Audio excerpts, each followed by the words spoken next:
Have you ever asked anyone if they had to pick 3 objects that represent them as a person, what they would be?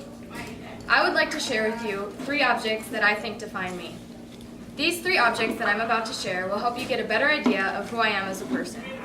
The following objects that define me are a dog treat, a horse figurine, and a Puerto Rico shirt. The first object that represents me is a dog treat. This object represents me because I have a pit bull named Flossie. My dog's breed as a whole has a bad reputation.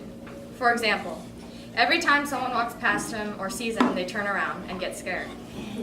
My dog has showed me that even though people may judge him just because of his breed's reputation, he is still the sweetest dog. He is nice to everyone, even though they may not like him. He has also taught me to not judge others just because of the things you may hear or have heard about them.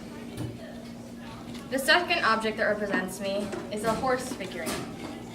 This object represents me because I have been riding for about 14 years. This has been and is still a huge part of my life. Riding horses helps me to forget about everything that is stressing me out in my life and just focus on my horse and I. Riding horses and taking care of a horse has taught me a lot about the relationship between a human and an animal.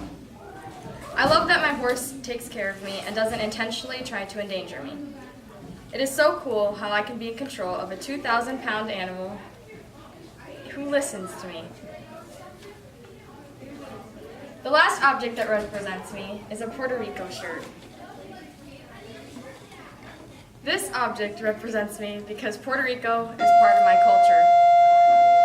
My dad is from Puerto Rico, and so half of my family is Puerto Rican. I love that being Puerto Rican is part of me because I get to experience a whole other culture that most people do not get to experience. One of my favorite things about having a Puerto Rican family is that the food they make is amazing. As you can see, these 3 objects play a huge role in my life. On the surface, it may seem weird how a dog treat, a horse figurine, and a Puerto Rico shirt could make up my life. I had never really thought before of what objects would define me as a person, but I guess now I know. I encourage you all to think of a couple objects that you think contribute to who you are as a person. In doing this, you might learn a few things about what you think defines you. Are you ready to take the challenge and learn more about what you think of yourself? Yes. Yes.